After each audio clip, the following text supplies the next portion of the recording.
Hello, everybody. We often underestimate how the right words can turn an ordinary conversation into something memorable. Whether you're chatting with a friend, drafting an email, or holding a meeting at work, using precise and powerful vocabulary helps you stand out from the crowd. This video will test your English vocabulary skills.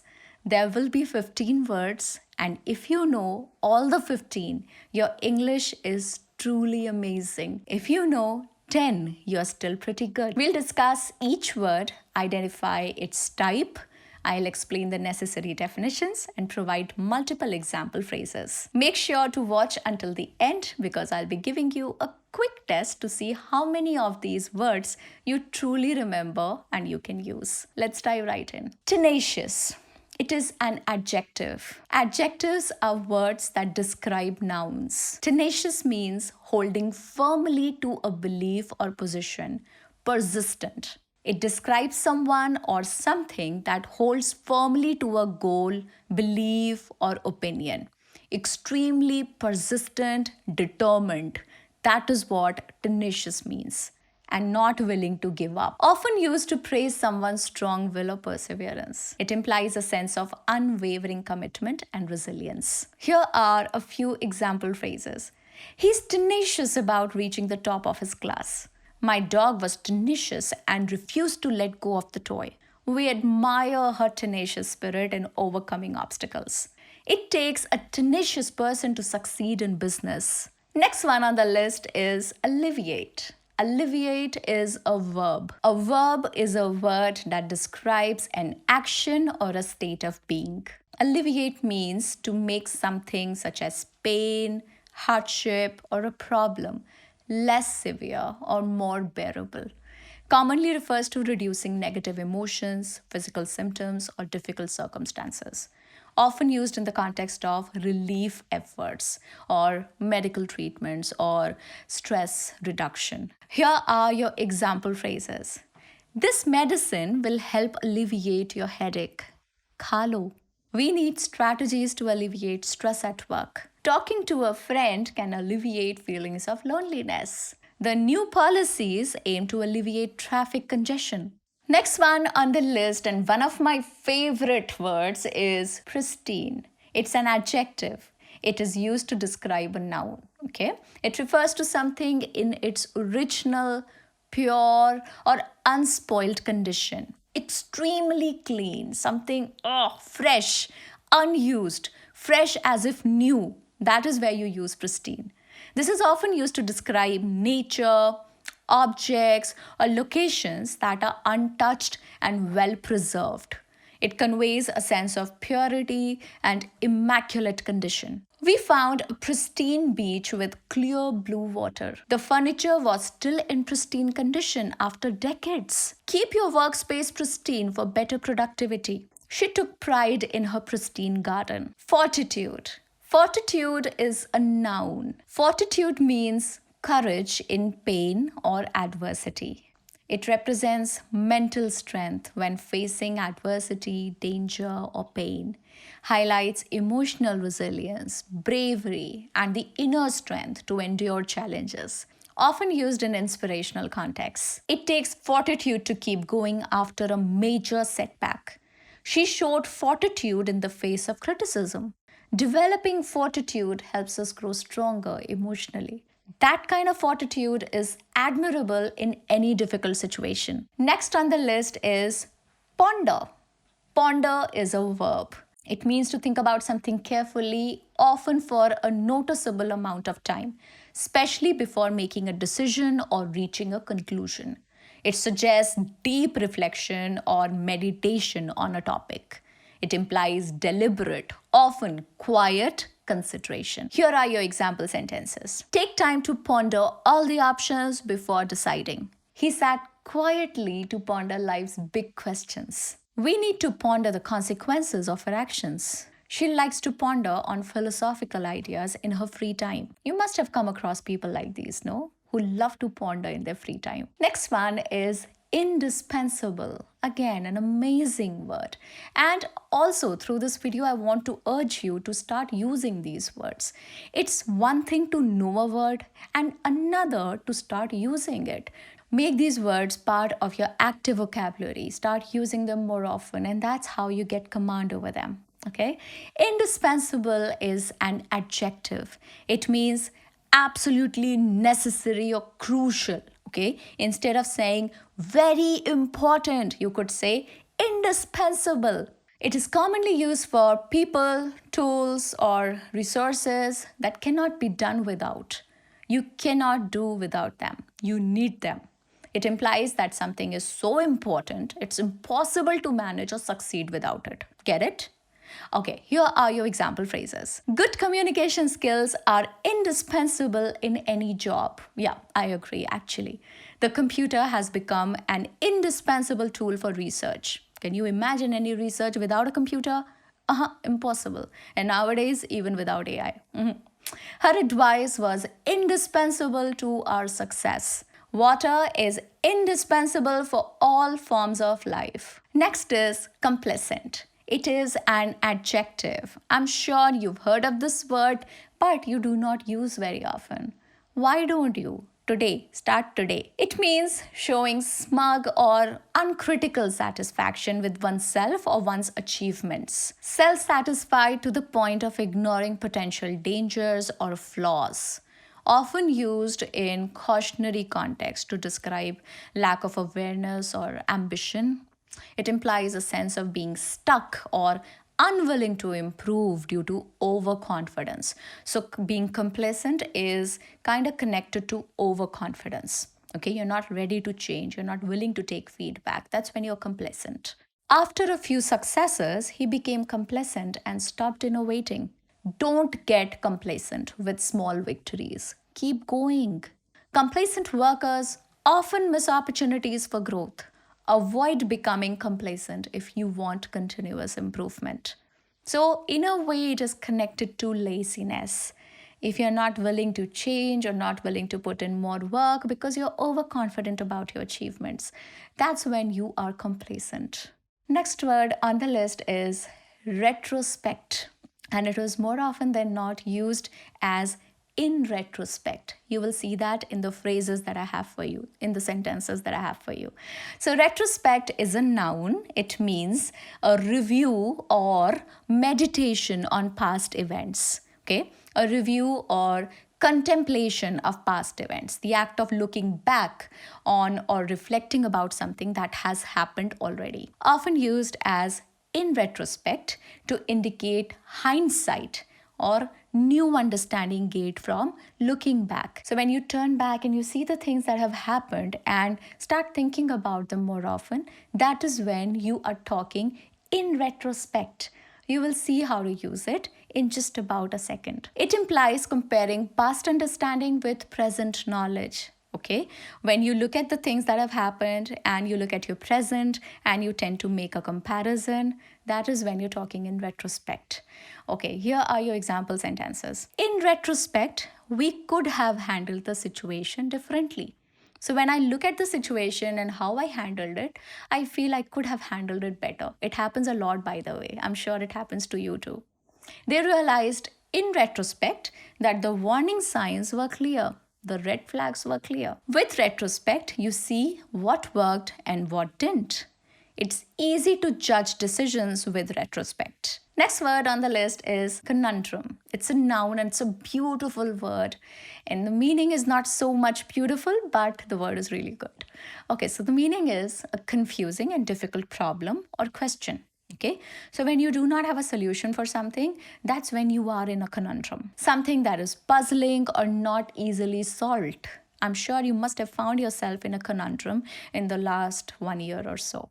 Happens a lot, no? Typically denotes a dilemma that requires thought, creativity, or problem solving. It suggests a challenge that can't be resolved with straightforward reasoning. The answers are not too easy, and that's when you are in a conundrum. Solving this math puzzle was quite the conundrum. I'm facing a conundrum at work. I can't decide on the best approach. Finding time for both work and family can be a conundrum. The detective had to solve the conundrum before anyone else got hurt. Next one. One of the most beautiful ones on the list. And the pronunciation is slightly difficult. And to be honest, I struggle too when I have to use this word. But let's give it a try. Conscientious. So there is no ta, there is no sa. It's conscientious. It's an adjective. And yes, I can pronounce it. I just discovered that. When a person wishes to do their work or duty thoroughly and carefully, guided by a sense of what is right, when your conscience is in the right place, that is when you are conscientious. Okay?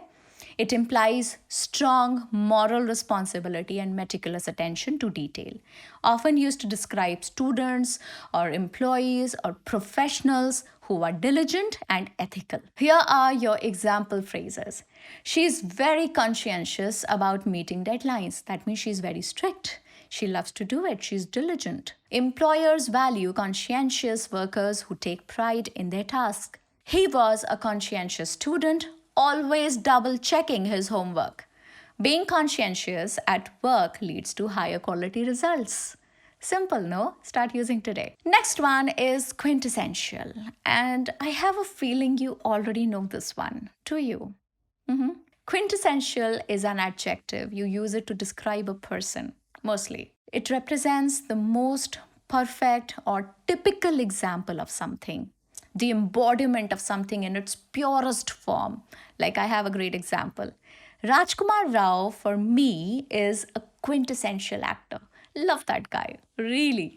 Typically used to emphasize that something or someone completely captures the essence of a certain type or trait. It conveys the idea of gold standard. So this is gold standard. That means it is quintessential that. Quintessential actor. So now coming to example sentences. Paris is the quintessential city of romance. He is the quintessential gentleman, polite and respectful. This painting is the quintessential example of Impressionism. The old cottage is the quintessential countryside retreat. Next one is ubiquitous. It is a word that is being used more often these days. So I'm sure you must have heard it somewhere. I'm not sure if you know the meaning, which you will find out now. So ubiquitous is something that is present or that appears or is found everywhere. Frequently used to describe trends, technologies, or phenomena that are so common they seem to be everywhere. By the way, phenomenon is singular and phenomena is plural. So yeah, okay. It suggests an overwhelming presence, something that is present everywhere, like people scrolling through reels. Ubiquitous, yeah. Okay, so example sentences. Mobile phones have become ubiquitous in modern society. Social media is ubiquitous among teenagers today. Wireless internet access is almost ubiquitous these days. You find it everywhere, no? Fast food chains are ubiquitous across the globe. Next one, again, a very good word. This is altruistic. It is an adjective. It means showing selfless concern for the well being of others, being motivated by compassion or kindness rather than self interest. So, when you're too giving, when you're too caring, and you are not selfish, that is when you are this. It is commonly associated with charitable acts, volunteer work, or general kindness. It emphasizes genuine care for others with no expectation of personal gain. Here are your examples. Donating to charity is an altruistic act. He is known for his altruistic nature, always helping others. Her altruistic endeavors have touched many lives. Being altruistic can create a more compassionate society. Next one on the list, and a pretty simple one actually, is exuberant. I use it too many times on my videos. Exuberant means, okay, it's an adjective. It means something that is full of energy or excitement and cheerfulness. You usually use it to describe a person.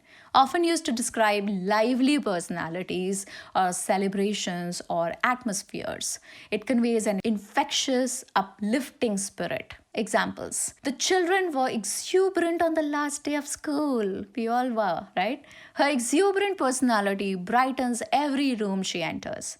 The exuberant crowd cheered loudly for their team. He He gave an exuberant wave from across the street. Next one, and the last one on the list is, again, a simple word, imperative. Imperative is again something that a word that you can use instead of using important. Okay, it's an adjective which is used to describe nouns. Okay, imperative means of vital importance, something that is crucial. You remember there was one more word on the list that meant something similar? Which word was that? Tell me in the comments below. So, imperative highlights something that is urgent or necessary. In a grammatical sense, used to describe commands like stop. Imperative is also part of English grammar. There are imperative sentences where you use commands in a sentence with an exclamation mark like stop.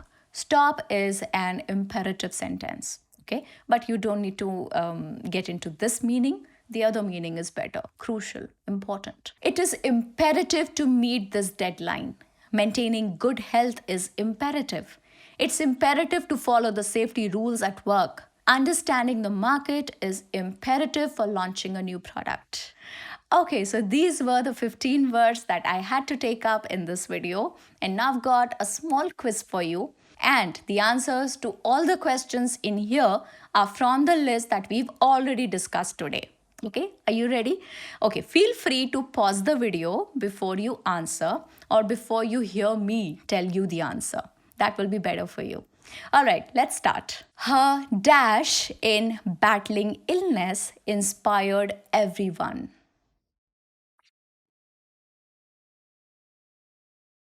Fortitude. Correct. Moving on. And by the way, I will be giving you 5 seconds for every question. Okay, but again, you could pause. His dash grip on the rope saved him from falling. Tenacious. His tenacious grip.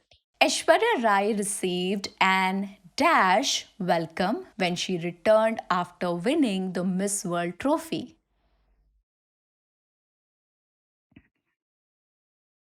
Exuberant welcome. Right. Moving on. The beach remained dash with crystal clear water.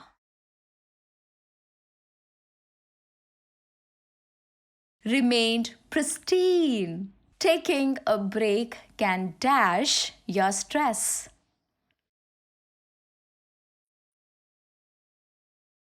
Alleviate your stress. So use alleviate in place of ease. Ease your stress or alleviate your stress. Always be dash about deadlines and commitments.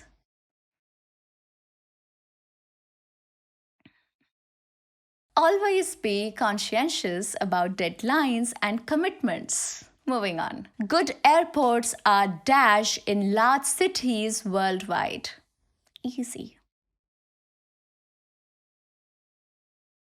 Good airports are ubiquitous in large cities worldwide. This dish is the dash comfort food. Perfect example, remember? This dish is the quintessential comfort food. It's dash to stay hydrated in this heat.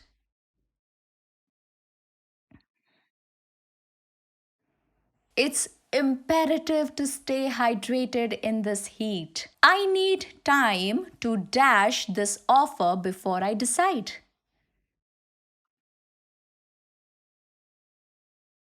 I need time to ponder this offer before I decide. She quickly became an dash member of the team. She quickly became an indispensable member of the team. Next one. In dash, we should have followed the initial plan.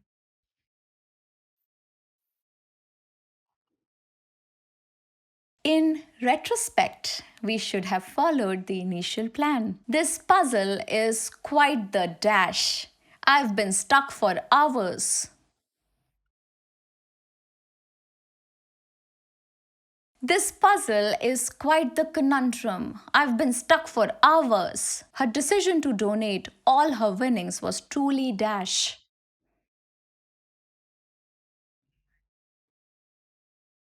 Her decision to donate all her winnings was truly altruistic. Don't be dash. Keep learning and pushing forward. Don't be complacent. Keep learning and pushing forward. So that was the list, guys. I'll see you in the next video. Do tell me if you enjoyed this one. And do tell me which was this one word that truly stuck with you. Remember, there's a PDF in the description of the video. Do not forget to download it or at least screenshot it so that you practice these words so that they stick in your memory. I'll see you in the next one. Bye-bye. Take care.